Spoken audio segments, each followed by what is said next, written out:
Sabrina Carpenter may often get compared to a life-size Polly Pocket, but there's not a single piece of plastic furniture in her new home, her interior designer tells People. Celebrity designer Francesca Grace reveals she's outfitting the espresso singer's space in an ultra-feminine style, but the vibe is more vintage and Victorian-inspired than cutesy 90s coquette. There's definitely no plastics, Grace says with a laugh while speaking to People exclusively from her LA office. She's not funky like that. She loves vintage and beautiful pink and florals. All this wallpaper behind me is for her, she adds, gesturing to a stack of massive rolls in shades of powder pink.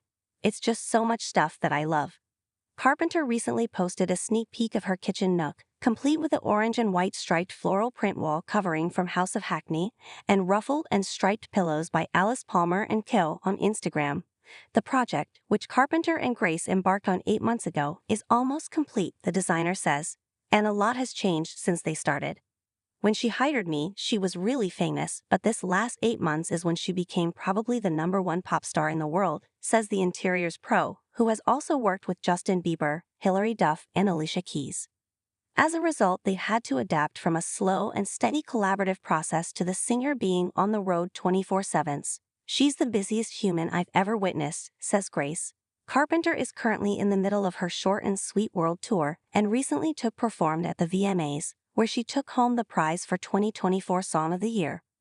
Luckily, Grace says, she trusts me because her taste is the same style that I would choose for myself. I show her my house and she's seen the vibe that I usually do, and she's like, I want that.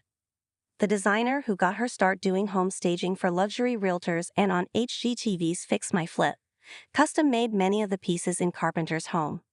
They have a Victorian feel with plenty of florals and warm earth tones like green and amber velvets complementing the girlier notes.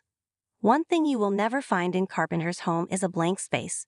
As a creative person, she doesn't like a white box, says Grace. We've wallpapered every single room basically at this point. She loves a print. While Grace says Carpenter has no plans to show off the home to the public anytime soon, she's been overjoyed just to see her work in the background of the star's Instagram posts. Just to be designing her house, I feel